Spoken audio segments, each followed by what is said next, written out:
Hi guys! Magandang hapon, magandang umaga, magandang gabi sa inyo lahat dyan. Magandang buhay sa ating lahat dyan guys. Okay, so this is Chris Alforte. Kung bago ka pa lang sa aking channel, please like, share, and subscribe. Okay, so and hit the notification bell para update kayo sa aking mga vlogs. So, guys, morning guys! Dito na kami sa aming kapilya ng Darbais by Len. Ayan ang mga WOPIC. Third EXCOM meeting namin ngayon guys. Ayan. Itindang ano dito. Itindang mga ano-ano. mga saging. Oh. Saging ni Pasing. Magkano yan? Magkano kilo? Magkano kilo? 20 po ang diya. 30 ang saba. Saba. Hirap magdala kasi.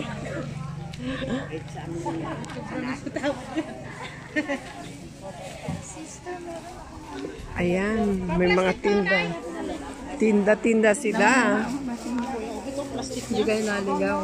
Naligaw kami. Naligaw kami. Napunta kami doon sa simbahan. Doon kayo nagpunta. Nagtanong kami doon kung saan ang Narbais. Tinuro nga kami doon. Nauna pa nga yung sinasusan eh. Kami dito kami galing dito kami. Sinabi nga sa amin doon sa simbahan, yan huwi ka sa badi, liko kayo, dadaan kayo ng tulay. Hinahanap namin kayo na wala itong mga. Ayan. Wala pa si Bishop kasi mamimisa pa kami. Baka ako naligaw na ito mga ito. Nauna pa sa amin pa sila na. Ang sasakyan, oh. Mag-start na kami ng misa. Okay. May ako na kayo, ano muna sa aming mga meeting.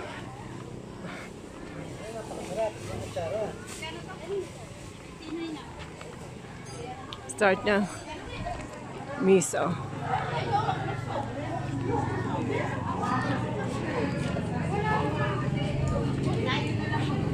Registration.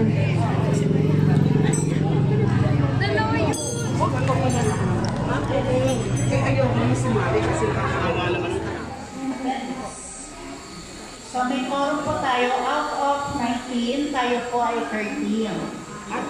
Yun po, mga kapangulo ating attendance.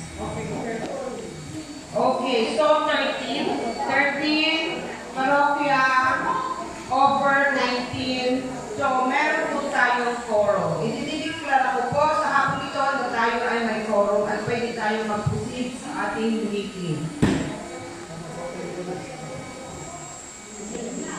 Okay. Father na, may message po kayo sa hapon ito.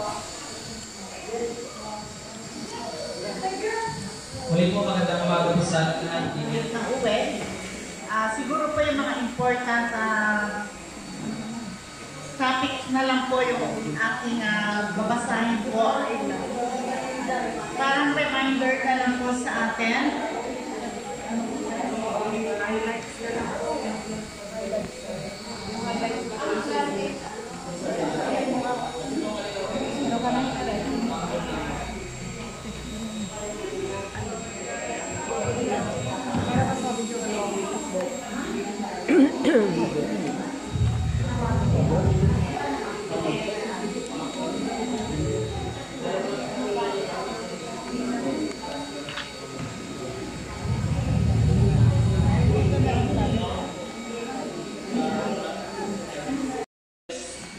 Binago po natin yung ating edad, di ba? Last page. Wala ko sa page. Dito lang sa. Second to the last one.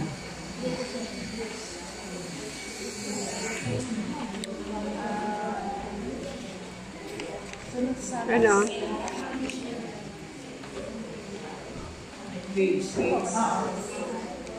Binago po natin yung edad po, di ba? Dapat tayo 40 to 50 years old. Yung ating unang sinuggest na dapat yung edad na magiging qualify as ginangwoki. Pero nung execom po natin execom natin, ginawa po natin siyang 50 years old and above. So, mula po 50 years old, pataas, ay pwede po sumali o maging candidate for ginangwoki. So, yung mga 50 years old and above, welcome po na sumali kayo sa ating ginangwoki. Base po sa ating pinag-usapan, das execom, at ito po yung isinagtibay natin. Nandito po ito sa minutes, ano po, second to the last page po. Titignan niyo po. Para masundan niyo lang po yung binabasa. Then, must possess good moral character, tapos have good interpersonal relationships with church members and the community, be willing to represent the organization as the need arises. Then yung guidelines and mechanics po natin, nomination and endorsement. Then letter 8 po doon ay the parish president of WOPIC must endorse the candidate not later than the first quarter of the year. So yun po yung sinasabi ko kanina.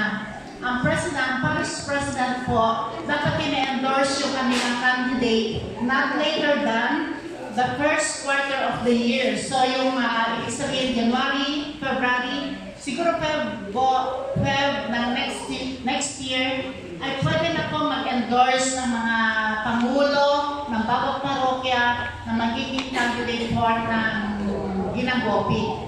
Doon po masusundan na po natin, magkakaroon na po tayo ng first counting, second counting, and the last counting. Which is hindi po natin nagagawa nitong ikalawang ano na po natin to, pero hindi po natin ito nasusunod pa. So hopefully po by next year, masunod na po natin ano man po yung itinagtibay natin, ito na po yung ating gagawin. Ano po?